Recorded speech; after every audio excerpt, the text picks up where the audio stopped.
Isaiah chapter 36.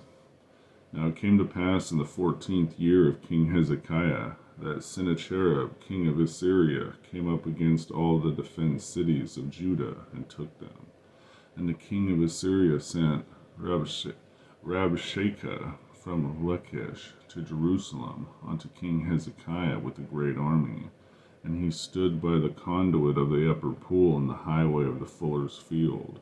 Then came forth unto him Eliakim, Hilkiah's son, which was over the house of Shebna the scribe, and Joah, Asaph's son, the recorder.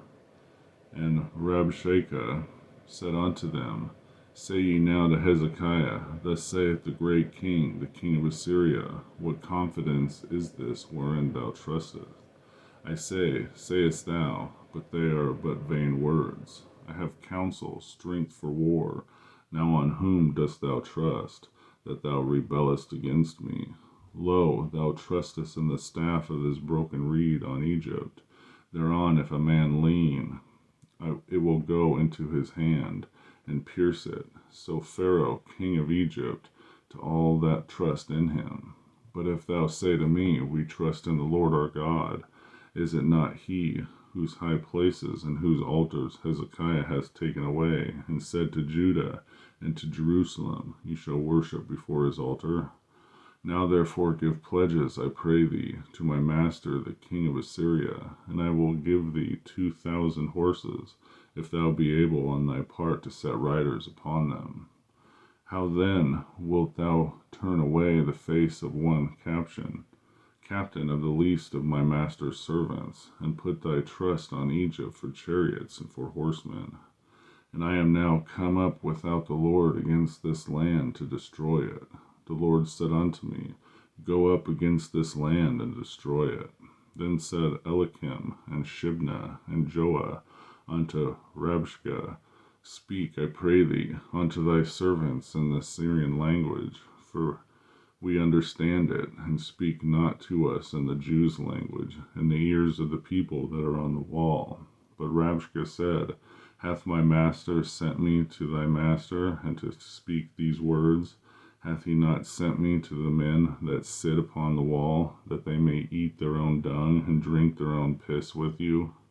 Then Rabshakeh stood, and cried with a loud voice in the Jews' language, and said, Hear ye the words of the great king, the king of Assyria. Thus saith the king, Let not Hezekiah deceive you, for he shall not be able to deliver you. Neither let Hezekiah make you trust in the Lord, saying, The Lord will surely deliver us. This city shall not be delivered into the hand of the king of Assyria. Hearken not to Hezekiah, for thus saith the king of Assyria, Make an agreement with me by my present, and come out to me, and eat ye every one of his vine, and every one his fig tree, and drink ye every one the waters of his own cistern, until I come and take you away to the land like your own land, and a land of corn and wine, and a land of bread and vineyards. Beware lest Hezekiah persuade you, saying, The Lord will deliver us. Hath any of the gods of the nations delivered his land out of the hand of the king of Assyria? Where are the gods of Hamath and Arphad? Where are the gods of Sevarium? And have they delivered Samaria out of my hand?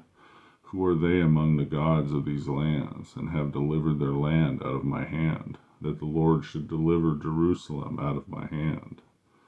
But they held their peace, and answered him not a word, for the king's commandment was saying, Answer him not. Then came Eliakim the son of Hilkiah, that was over the household of Shebna the scribe, and Joah the son of Asaph, the recorder of Hezekiah, with their clothes rent, and told him the words of Rabshakeh. Isaiah chapter 36.